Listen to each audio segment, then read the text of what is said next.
The world tilted, dissolved, then snapped back into focus with a nauseating lurch. One moment, I was Leo, staring across a bizarrely cluttered office at my wife, Clara, her face a mask of weary resignation. The next, I was looking out of her eyes, seeing my own body, my weathered hands, my stocky frame, my own baffled and terrified expression slumped in the chair opposite. A scream caught in my throat, but the sound that emerged was a high, airy gasp that I recognized with horror as hers. We had agreed to try anything, to literally walk in each other's shoes to save our marriage, but this was an impossible, terrifying perversion of that promise, a plunge into the deepest depths of her reality. 3 days ago, the fragile piece of our home had been shattered by the deafening silence of an empty nest. For 18 years, our 2 children had been the vibrant, chaotic heart of our lives, their schedules and needs a constant buffer between us. Now, with them away at university, Clara and I were left orbiting each other in the quiet house, 2 strangers bound by a shared history we could no longer connect with. The silence was worse than shouting. It was a void filled with unspoken resentments that festered and grew, turning minor annoyances into declarations of war. The final detonation began, as it often did, over something trivial, a set of custom chisels I had left on the kitchen counter.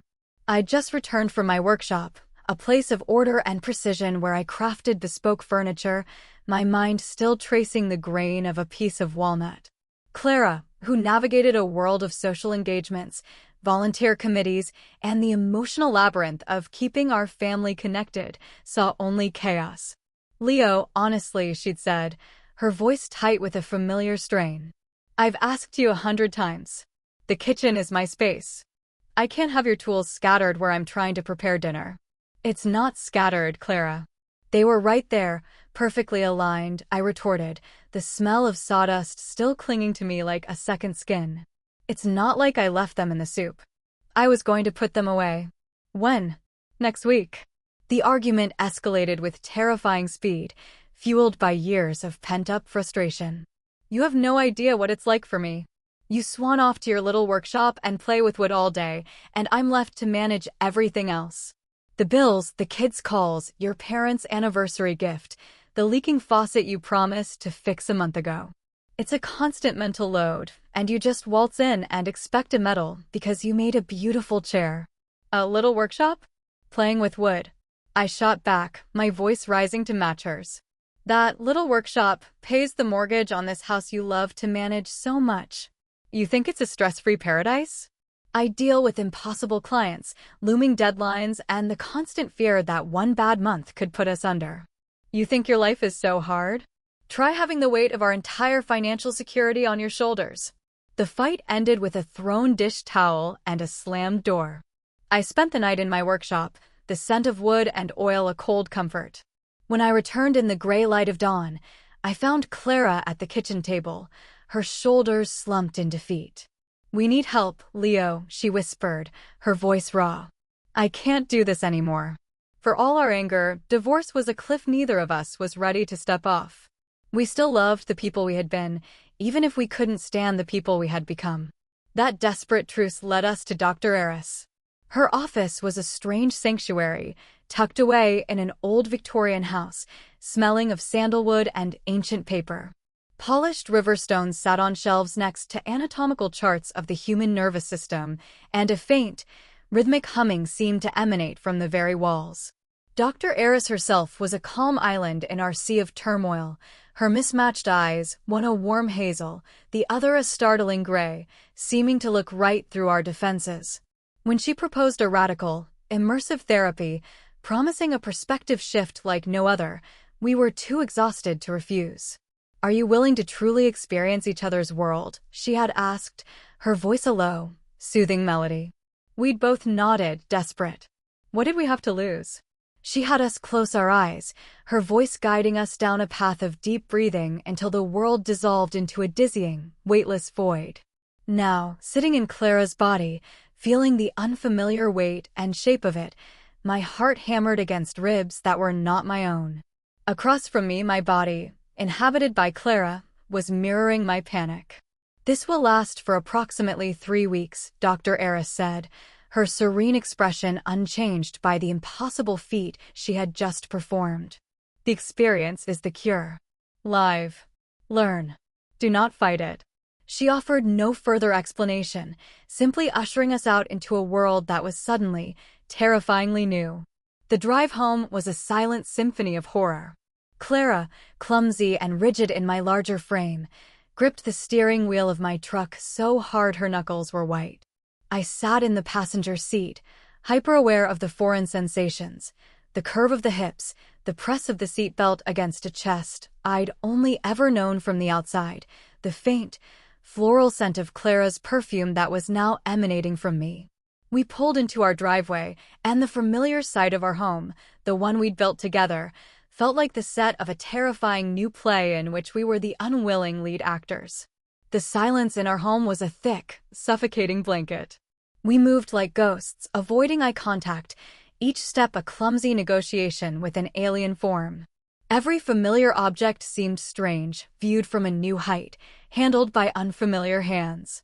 Clara, inhabiting my body, lumbered through the hallway, her movements jerky and uncoordinated as she misjudged the width of my shoulders and bumped into the doorframe. I, in turn, felt small and delicate, my usual confident stride replaced by a hesitant gait as I tried to get used to a lower center of gravity and the subtle sway of hips I didn't know how to control. The simple act of walking to the kitchen became a monumental effort of reprogramming a lifetime of muscle memory.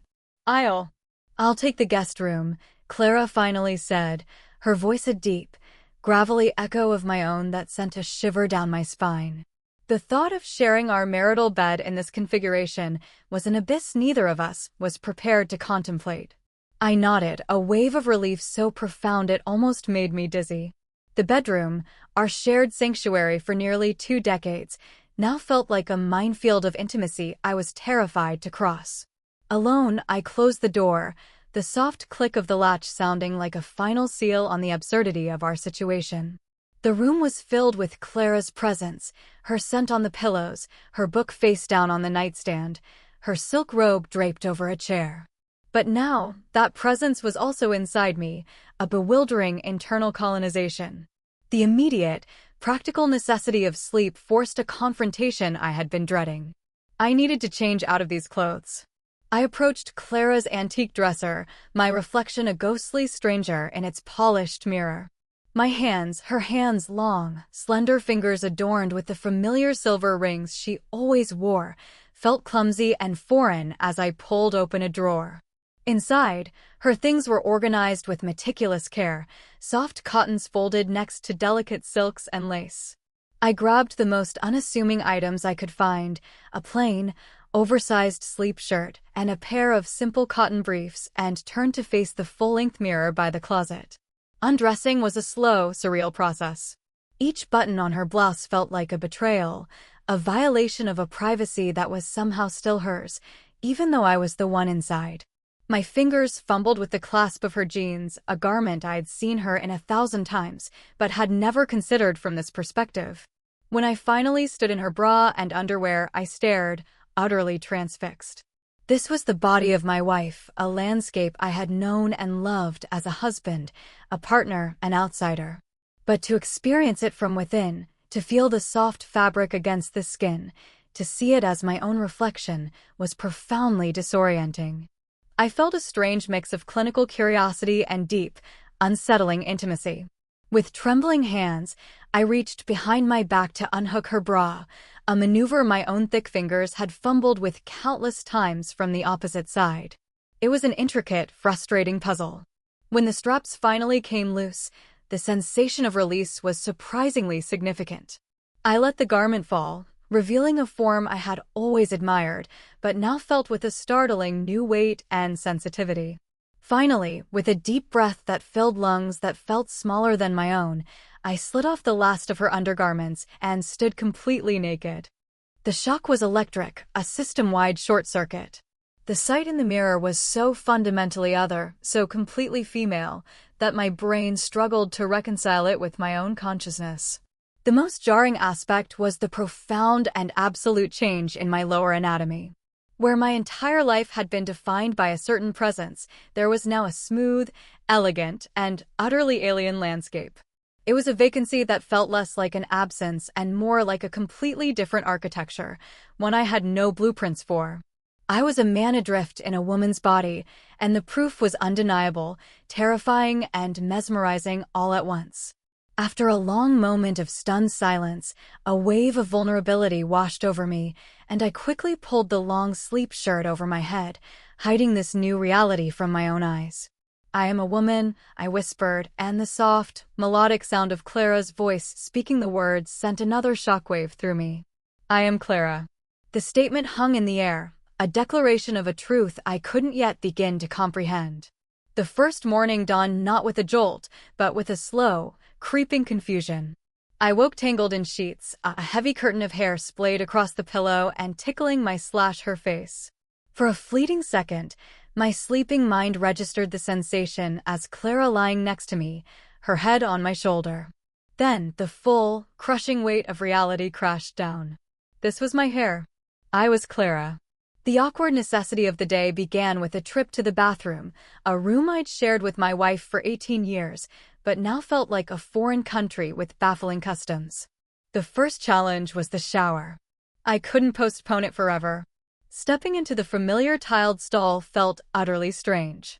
I kept my eyes fixed on the shower head, trying to dissociate from the body I was in, treating it like a machine I simply had to operate. But the machine had a mind of its own. The warm water, a sensation I'd always found simple and relaxing, was now a complex symphony of stimuli. It streamed over shoulders that were narrower, a back that was more delicately curved. When the spray cascaded down my chest, I felt an unexpected and startling jolt of sensitivity that made me gasp and instinctively cross my arms. This body was wired differently, with nerve endings that seemed to be on high alert. Washing was a lesson in unfamiliar topography. The shampoo, a lavender and vanilla concoction that had always just been a pleasant scent in the air, was now a thick, fragrant lather I had to work through an impossible amount of hair. My arms began to ache before I was even halfway done rinsing. Then came the intricate ritual I had only ever vaguely observed from the other side of the bathroom counter.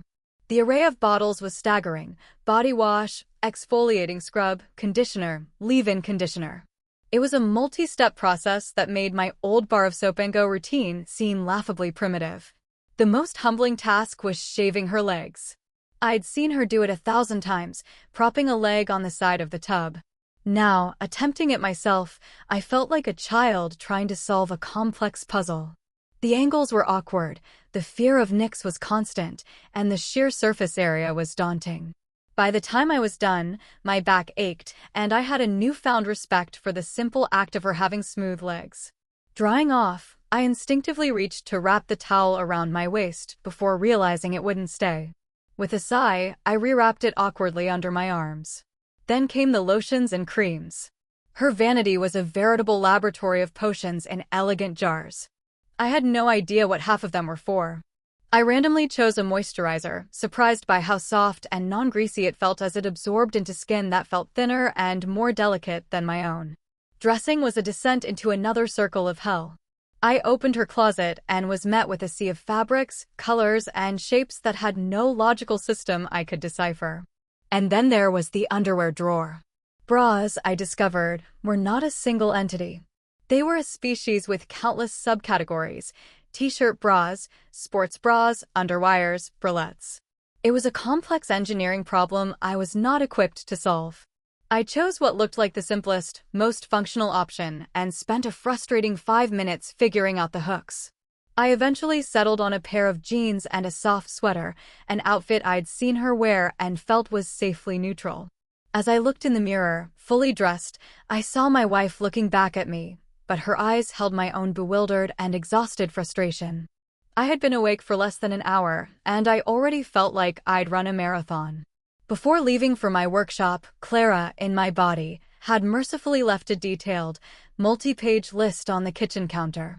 It was a minute-by-minute breakdown of the day: laundry, whites, 9 a.m., call plumber faucet, 10 a.m., meal plan for the week, then write grocery list, 11 a.m. It was a military-grade operational plan for running our lives, a document of the invisible labor I had so arrogantly dismissed. My first major mission was grocery shopping. Armed with her meticulous list, I drove her car, its seat too close to the steering wheel, its movements too nimble, to the local market. The moment I stepped out of the car, the world felt different. Or rather, the way the world looked at me was different. As a man of my size and age, I was used to a certain level of invisibility. I moved through public spaces without a second thought. But in Clara's body, I was suddenly visible. I was a target for glances that lingered too long, for smiles from strange men that were meant to be charming, but felt predatory. The feeling was amplified inside the store. I felt a constant, low-grade hum of awareness, of being observed, that I had never experienced before. While trying to find a specific brand of artisanal cheese, a man accidentally bumped into me, his hand brushing my lower back. "Pardon me," he'd said with a wink. The gesture was so casual, yet so deeply unsettling. A little later, at the deli counter, the man serving me kept his eyes fixed on my chest while asking what I wanted. I found myself instinctively folding my arms, my face flushing with a mixture of anger and embarrassment. This was what she meant. This was the constant, draining negotiation of just existing in public. I pulled out my phone and texted Clara, my thumbs feeling clumsy on the smaller screen. "How do you not punch people every single day?" The reply came back almost instantly in a text from my own phone number. "Welcome to my world. You learn to ignore it. It's easier than fighting." Her words weren't triumphant. They were laced with a deep, familiar weariness that I was only now beginning to understand. By the time I got home and unloaded the groceries, I wasn't just physically tired. I was emotionally and mentally spent. And it was only day one.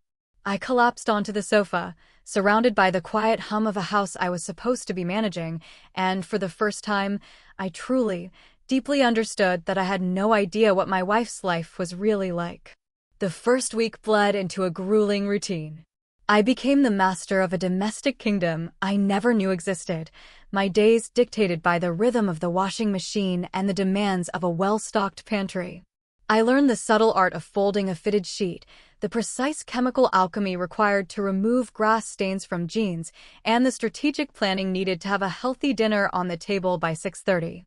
The physical exhaustion was a dull, constant ache in muscles I was still learning to use. But it was the mental load, the endless, invisible checklist of tasks, that truly wore me down. I found myself making notes on my phone, just as she did, lists of reminders that ran from pick up dry cleaning to call mom to check on her knee. My old life, with its clear boundaries between the workshop and home, seemed a world away. There, problems were solved with a saw and a plane.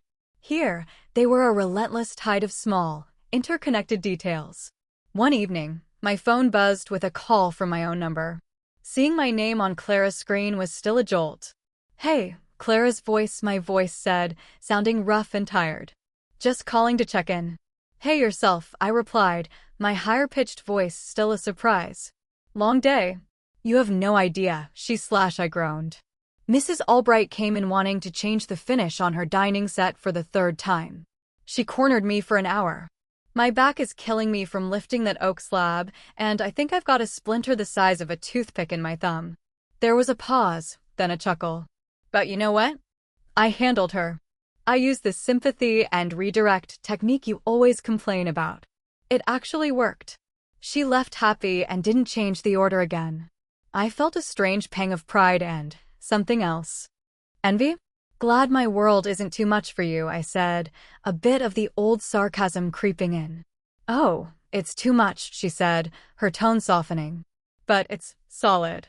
Tangible. It's a different kind of tired. How are things in the command center?" "Organized," I said, looking around the spotless kitchen. "But I think my brain is going to melt. Did you know we were almost out of paprika?" We both laughed, a real, genuine laugh that echoed strangely through our respective vocal cords. It was the most we had connected in months. The call left me feeling both closer to her and more profoundly aware of the chasm between our lived experiences. That night, After a particularly draining day of battling a stubborn wine stain and navigating the labyrinthine bureaucracy of our health insurance company, I felt a desperate need for a moment of peace. The house was quiet, the chores were done, and the constant hum of responsibility finally faded. I decided to take a bath, a luxury I rarely afforded myself in my old life. I filled the tub, adding a scoop of the lavender-scented bath salts Clara loved. The steam filled the room, fogging the mirror and creating a soft, quiet cocoon. I sank into the hot water with a sigh, letting the heat seep into my aching limbs. For the first time since the swap, I allowed myself to simply exist in this body without analyzing every sensation. I let my mind drift, focusing only on the warmth of the water and the rhythmic sound of my own breathing. As I relaxed, I began to notice things I had been actively suppressing all week. The way the water lapped against my skin created a cascade of gentle, tingling sensations. This body felt alive in a way mine never had. It was an instrument tuned to a finer, more subtle frequency. Absently, I ran the soapy washcloth over my arms and shoulders. When I moved across my chest, the jolt of pleasure I'd felt in the shower returned, but this time, without the shock, it was a warm, spreading bloom. My curiosity, which I had been wrestling into submission for days, began to stir. I told myself it was a scientific inquiry, a necessary part of this immersive therapy. It felt like a lie, but it was a lie I needed. Her hands, began a hesitant exploration. Look, to explain what happened next requires a certain vocabulary. So let's just say that for years, I had been a loyal customer at a very specific kind of store. Now, for the first time, I was the store manager, and I was about to take a comprehensive inventory. I started with what I'll call the premium produce section. I discovered it was far more sensitive than I'd ever imagined from a customer's perspective, responding not just to direct interaction, but to the ambient conditions of the entire store. A slight change in temperature, a gentle current in the water, and the whole department would tingle with awareness. Feeling bolder, I navigated towards the specialty shopping aisle down under, an area I'd been carefully avoiding. Here, the sensations were deeper, more intense. It was like learning a new language of touch, where pressure and rhythm created a complex and beautiful grammar. I had been fighting these urges all week, feeling it would be an ultimate betrayal of Clara's privacy. But alone in the quiet warmth of the bathroom, with a tension coiling inside me that I couldn't ignore, my need for understanding finally overrode my guilt. My exploration led me to a discovery I was completely unprepared for: the store's main customer service button. I had known of its existence, of course, but as a man, I'd treated it like an optional accessory, not the central operating system. The results were revelatory. I experimented with different shopping strategies I'd never considered. Slow, methodical browsing yielded a different result than quick, direct routes. I discovered that the produce department responded best to gentle, circular motions, while the specialty aisle required a more focused, dedicated attention. The express checkout that followed was unlike anything I had ever experienced. My pleasure had always been a singular event, a straight line to a conclusion. This was a symphony. It wasn't one note, but a chord, then a crescendo, then a whole series of chords, waves of sensation rolling through the entire shopping complex. I gasped, my back arching as the premium membership rewards program delivered bonus after bonus. It was encompassing, prolonged, and varied in its intensity. Lying in the cooling water afterward, my body trembling with the aftershocks, I felt a profound sense of revelation. No wonder we'd had communication issues in the bedroom. We had been operating on completely different retail models. I had been focused on a single, efficient purchase, while she was looking for a full, immersive shopping spree. For the first time, I understood. Not just in my head, but in my bones, in my nerve endings. I had just learned the most intimate secret of my wife's world, not because she told me, but because I had lived it. The guilt was still there, a faint echo, but it was overshadowed by a wave of something else, a deep, aching, and complete empathy. The second week marked a sea change in our strange, shared reality. My solo voyage into the mysteries of Clara's body had done more than just educate me. It had unlocked a new channel of communication between us. The initial awkwardness that had defined our interactions began to dissolve, replaced by a raw, unfiltered honesty we hadn't shared in years. Our nightly phone calls evolved from logistical check-ins to deep, probing conversations. We were two explorers reporting back from foreign territories that just happened to be each other's lives. The way men just interrupt you, I said one evening, pacing the kitchen while holding Clara's phone to my ear. I was on the phone with the plumber today, and he called me sweetheart and then explained basic water pressure to me like I was a child. I almost lost my mind. I heard a deep, familiar chuckle from the other end. Try having a client question your quote on a maple bookcase because he doesn't think a woman can possibly understand the complexities of joinery, Clara countered. I had to physically restrain myself from showing him just how complex my joinery could get with his jaw. We were a two-person support group, validating experiences the other had previously dismissed or been completely oblivious to. This newfound understanding began to birth something entirely unexpected: attraction. It was a disorienting, hall of mirrors kind of desire. I found myself drawn to the sound of my own voice speaking with Clara's thoughtful cadence and emotional intelligence. Seeing my own body, animated by her, move with a certain grace I never possessed was strangely compelling. And through the phone, I could hear her growing appreciation for my world, a world she was now a part of. She was watching me too. I would sometimes catch her in my body, staring at me as I moved around the house, her expression a mixture of curiosity and an interest that felt entirely new. My nightly shopping trips in the bath became a dedicated, almost scholarly pursuit. Each session was a new lesson, a deeper dive into the intricate systems of her body. I was mapping her responses, learning the subtle differences between the various departments and the most effective browsing techniques. I began to understand why the direct, goal-oriented approach I'd always taken in our lovemaking often fell short. I had been speaking a completely different retail language, trying to make a quick purchase in a luxury department store that was designed for hours of leisurely exploration. I was learning the language of her body, not from a book, but by becoming a native speaker.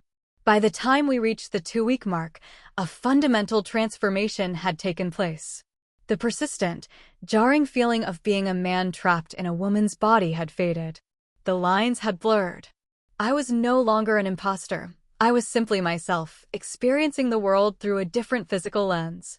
And with that acceptance came a powerful, undeniable desire to not just experience this reality, but to fully embrace it, to share my discoveries with the only other person on earth who could possibly understand.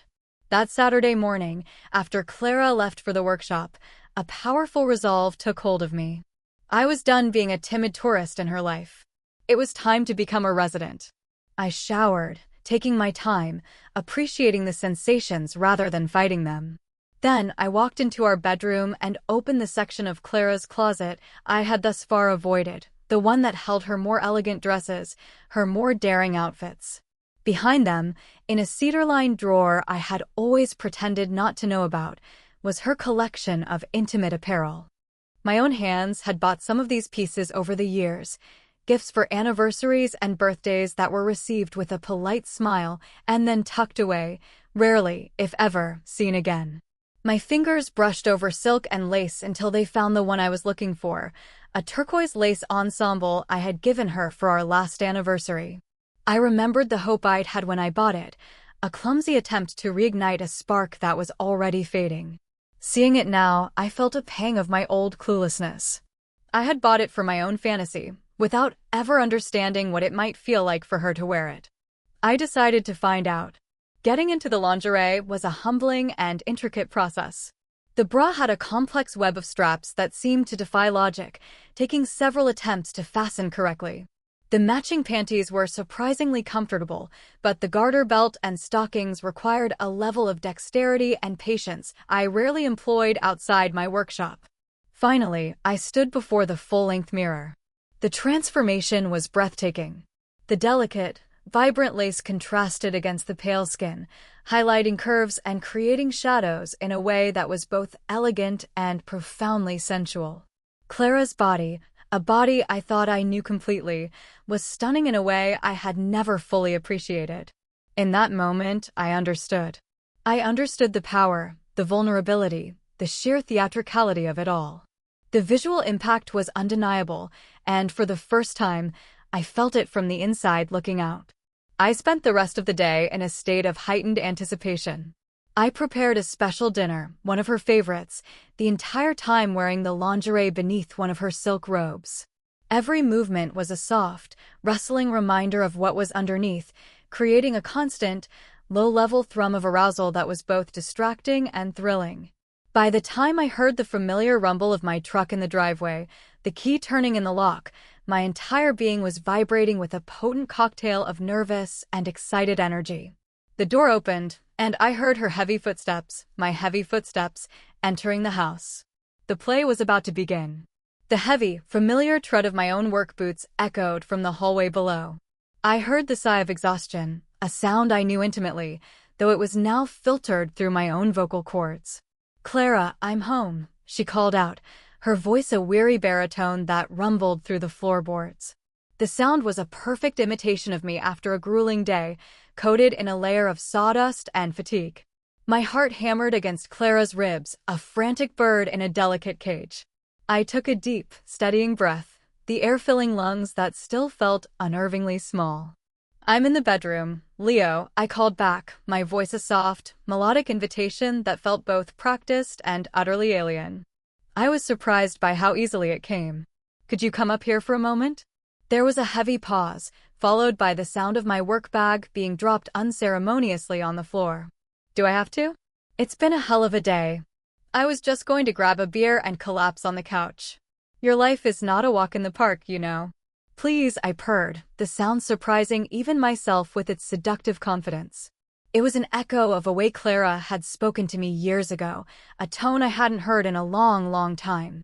"I could really use your help with something difficult."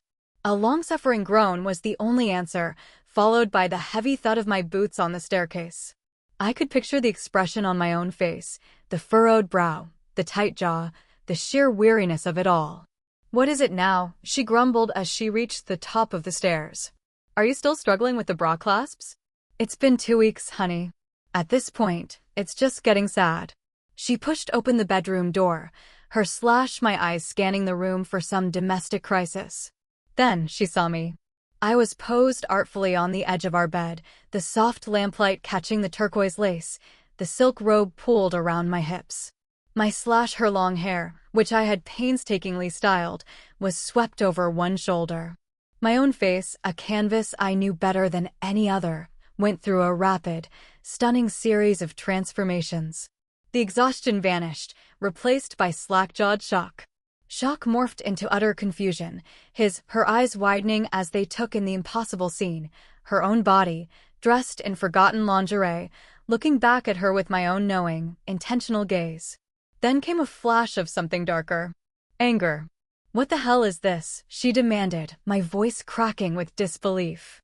"Are you mocking me? Is this some kind of sick joke?" I smiled, a slow, deliberate smile that I knew Clara hadn't seen on her own face in years. "No joke," I said softly, letting the silk robe slide a little further down my shoulder. "I'm just embracing the therapy. I figured if I'm going to be the store manager, I should probably learn about all the high-end merchandise." She stared, the anger in my eyes warring with a dawning bewilderment. "The what?" I stood up and walked towards her, my movements slow and fluid. I had practiced this, learning the natural sway of her hips, the grace in her stride. "This body," I said, stopping just before her, tilting my head back to look up into my own eyes. "It's an incredible place, Clara. I've been exploring. And I've realized I've been a terrible customer for a very long time. I never read the instructions. I never took the time to browse. I just ran in, grabbed what I wanted, and left." I reached out a delicate hand and placed it on the rough denim covering my own thigh. The contrast was electric. "I get it now," I whispered. "The mental load. The way the world looks at you. The constant, humming awareness of everything. And this." I gestured down at the lingerie. "This isn't for you, Leo. Not really. It's for me. It's about feeling this power, this beauty, from the inside." I watched as the anger on my face finally crumbled, replaced by a raw, vulnerable curiosity. She was seeing her own form not as a source of frustration or insecurity, but as an object of genuine, appreciative desire from the person who knew her best, albeit from an impossible new perspective. "Oh," she said, my voice barely a whisper. "Yeah." "Oh," I echoed. "So unless you're really too tired." I let the sentence hang in the air, my fingers tracing a light pattern on my old thigh, moving slowly upwards. "No," she said, my voice suddenly hoarse. "No, I'm wide awake." "Good," I purred. I took my calloused hand and brought it to her lips, kissing the knuckles. Then I led her towards the bed. The experience that followed was a revolution. All the knowledge I had painstakingly gathered over the past week, I now put into practice. But this time, I had a co-pilot who held the original blueprints. It was a slow, deliberate rediscovery of a land we had both thought we knew, only to find we were clueless tourists. I was the guide, and she, in my body, was the willing, astonished explorer, experiencing her own pleasure from the other side. The third and final week of our forced metamorphosis was nothing short of a renaissance. The wall of resentment and misunderstanding that had stood between us for years had not just been breached, it had been utterly demolished. We were no longer two separate, warring factions. We were a unified force, a team of two uniquely qualified experts on a singular subject, us. We inhabited each other's lives not as actors playing a role, but as partners in a grand, bizarre, and profoundly intimate experiment. The workshop and the house, once symbols of our separate worlds, became shared territories. I would leave her notes about the quirks of the new bandsaw, and she would text me photos of a perfectly organized spice rack, a small domestic triumph she knew only I could now fully appreciate. Our nights were a revelation. Freed from the constraints of our own bodies and the ingrained habits of 2 decades, we explored each other with the rapt curiosity of new lovers. The bedroom became a laboratory of sensation and empathy. Inhabiting my body, Clara discovered a direct, powerful current of pleasure she'd never known, while I, in hers, learned the symphony of a more diffuse, all-encompassing ecstasy. We were both student and teacher simultaneously. She guided me through the intricate pathways of her own body, whispering directions from my lips, while I, from hers, showed her the specific rhythm and pressure that I had never been able to articulate. "So that's what it feels like," she murmured one night, my deep voice filled with awe as we lay tangled in the sheets. "It's like a lightning strike. All-consuming, then just gone." "And for me," I replied, my voice a soft counterpoint, "it's like the tide coming in. Slower, covering everything, then receding in waves." I traced a pattern on my chest. "Why couldn't we ever explain this to each other before?" She laughed, the sound rumbling through the body I was pressed against. "How could we? It's like trying to describe color to someone who was born blind. You can't understand it until you see it." She was right. All the therapy, all the self-help books, all the desperate conversations in the world couldn't have gifted us this. We had been given the impossible gift of complete and total perspective. On the final day, we drove back to Dr. Eris's office in a comfortable, companionable silence. The world outside the car windows looked the same, but for us, every color was brighter, every detail sharper. We walked into her strange, calming office, and she looked at us with those mismatched eyes, a knowing smile playing on her lips. She didn't need to ask if the therapy had worked. The answer was written all over us.